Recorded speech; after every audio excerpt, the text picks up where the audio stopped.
Not every firearm grabbing attention in 2025 is fresh off the assembly line. Some of the most discussed models of late are anything but brand new. These aren't the latest polymer creations from an R&D lab. They are firearms that, not long ago, nearly vanished from stock, brochures, and everyday chatter. Some hadn't surfaced in decades. Others were shrugged off as outdated or of little note. But something's afoot now. Gun shows, collector forums, and even production lines are buzzing with renewed interest. It's a revival of sorts for platforms once forgotten, gathering dust in basements and surplus bins. These aren't the perennial classics. These are the ones we stopped talking about, until now. Once overlooked at gun shows, pristine examples now attract serious interest and money. In less than 5 years, prices have doubled and demand isn't slowing. Stroll through an American pawn shop in the early 2000s, and you might have found an old Ivor Johnson revolver in the corner, priced to sell or forgotten. Once a household name in the late 19th and early 20th centuries, Ivor Johnson gained fame for affordable but reliable revolvers for working-class folks. At their peak, they were churning out over 300,000 revolvers a year. But post-World War II, the name quietly faded as consumer demand shifted and brand identity dissolved in a sea of imports and polymer advances. For decades, they were dismissed as cheap, obsolete, not worth discussing. Yet now, they're re-emerging with force. Collectors are reconsidering these old top-break .32s and .38s. The break-action models, like the safety Automatic Hammerless, are being restored, displayed, and sometimes carried again. These revolvers generally feature a 6-shot cylinder, a blued or nickel finish, and a barrel length from 2.5 to 4 inches. Most are chambered in .32 Smith & Wesson or .38 Smith & Wesson. Not powerhouse rounds, but they worked in their day. Part of the comeback is visual. The curving frame lines and bird's head grips offer a charm modern revolvers can't replicate. But it's also cultural. In an expanding gun collecting scene, Ivor Johnson represents a rediscovered slice of American firearm history. Everyday guns from a bygone America. Online, prices have tripled compared to a decade ago, especially for well-preserved hammerless models. Once consigned to bottom drawers and dusty boxes, these revolvers now garner respect. They weren't built to dazzle, but that's exactly why people are paying attention again. Before polymer ruled the world, Spain's Steyr pistols quietly stood watch across Europe. Not revolutionary, but reliable. All steel and used from border guards to small armies. Through the 1970s and 80s, models like the Steyr BM and Model B served as economical sidearm choices for departments focused on function over flair. Then they vanished. In the early 2000s, Steyr went under quietly, without a grand farewell, crumbling under modern competition. For 2 decades, their pistols were largely ignored. Gun stores didn't stock them. Importers lost interest. Even collectors passed them up as surplus steel without a tail.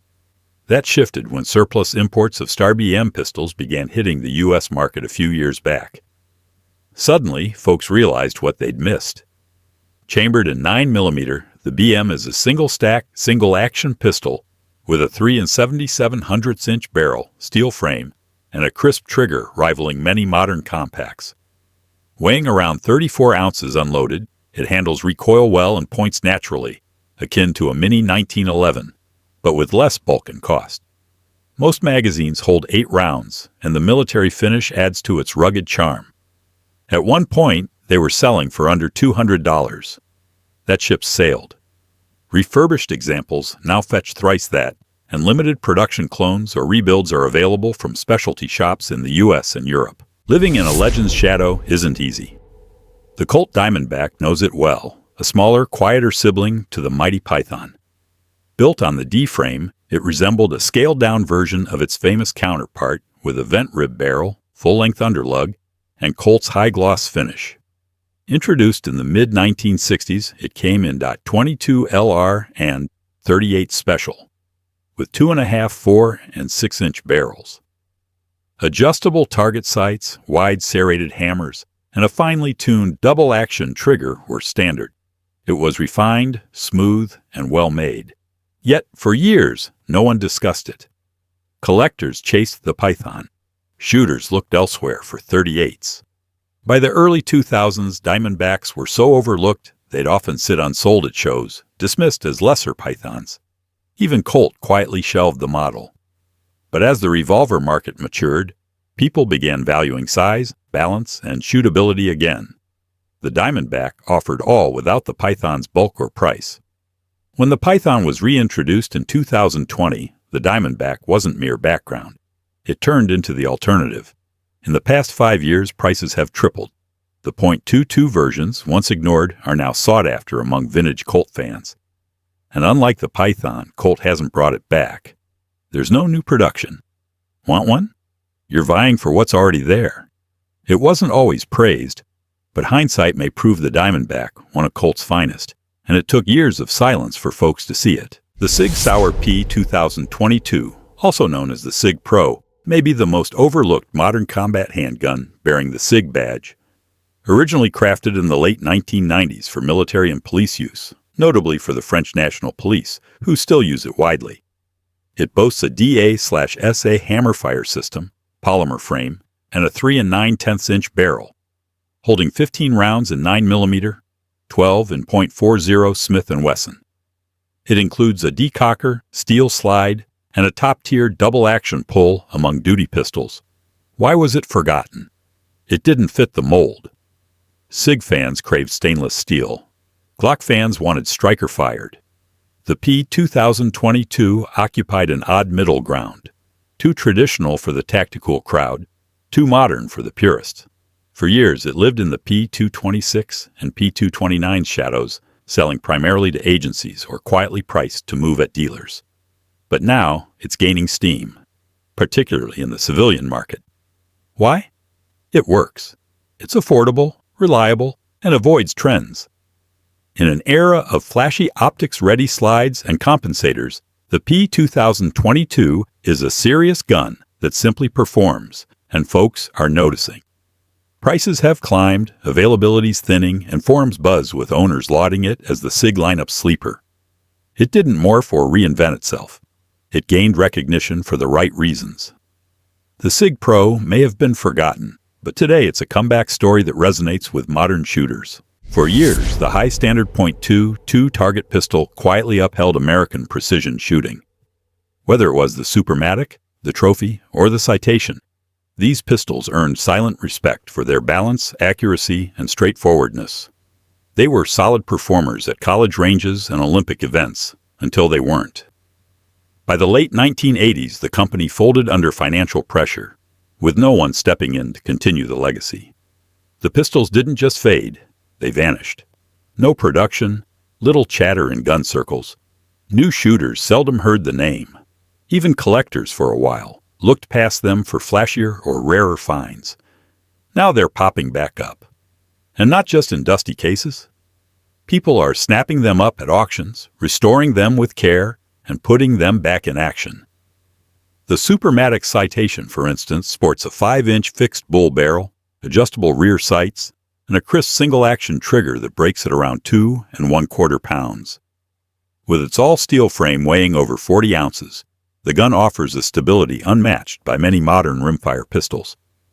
This resurgence isn't nostalgia, it's reevaluation.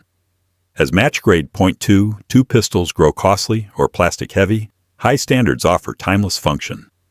Small gunsmith shops now refurbish them professionally.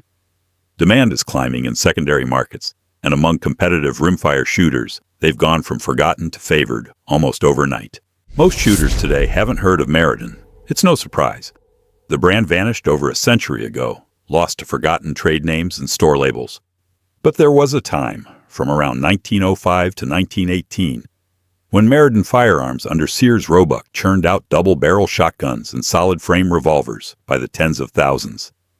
They weren't high-end. They weren't flashy. They were the working man's choice.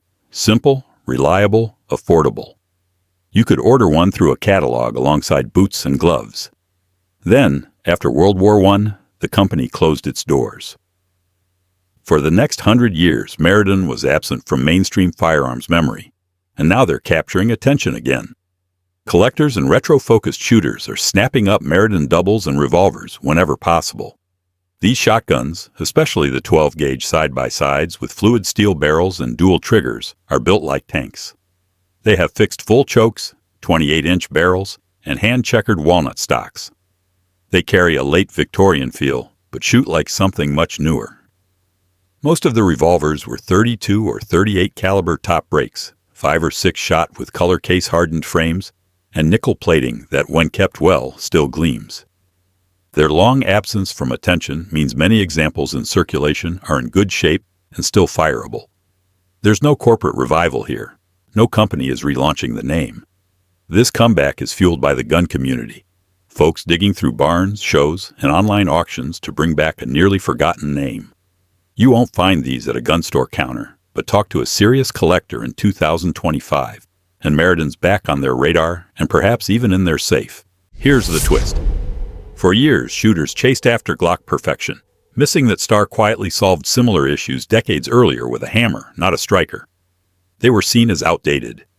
Now they're desirable and proving that well-crafted steel remains timeless. Some guns fade because they fail. Others vanish because they were too ordinary. The Ruger Security 6 was one of those. Built from 1972 to 1988, it wasn't glamorous, flashy, or high gloss. It was built like a brick and shot like one too. Chambered in .357 Magnum with variants in .38 Special and even 9mm. The Security 6 was offered with barrels of 2 3/4, 4 or 6 inches, and came in both blued and stainless finishes. It featured a 6-shot cylinder, transfer bar safety, and a robust frame capable of thousands of Magnum rounds without timing troubles. Yet, by the early 2000s, barely anyone mentioned it. Why? It wasn't collectible, wasn't beautiful, and lacked military lore. Even Ruger moved on, replacing it with the GP100. But something changed. As vintage revolvers from Colt and Smith & Wesson soared in price, shooters dug deeper, and the Security 6 surfaced again. What they found was an overbuilt revolver with a practical design aging better than expected. Now, clean Security 6 examples are chased down at auctions and gun shows. Prices have more than doubled in 5 years, and owners are pulling them out of retirement, not for display, but for carry and range work. The resurgence wasn't built on nostalgia, but reappraisal in a market flooded with novelties. The Security 6 is finally recognized as the dependable tool it was. The Steyr M9 was meant to be the future. Released in the late 1990s, it introduced features other makers avoided for years. A low-bore axis, trapezoidal sights, modular fire control, a bold grip angle, and one of the smoothest factory triggers in any striker-fired handgun of its time. Yet it flopped in America. Shooters didn't know what to make of it. The sights were strange. The grip felt vertical. It wasn't Glock, Sig, or Smith.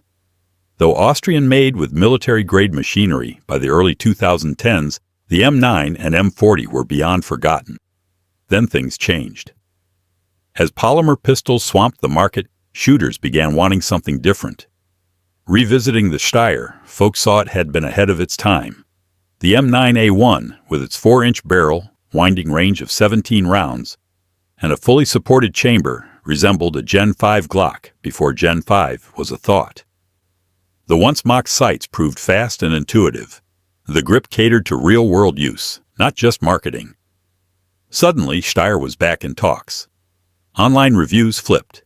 Channels celebrated the M series for its consistency, shootability, and value. Retailers who couldn't sell them a decade earlier can't keep them stocked now. While prices haven't skyrocketed, the perception has. This wasn't a branding comeback. It was about performance. A pistol set aside for being too different now earns respect for standing apart. The Steyr M series didn't change. Shooters did. Some of these firearms faded with industry shifts. Others went overlooked until shooters examined a little closer. What unites them all is that their story wasn't done. Not by a long shot.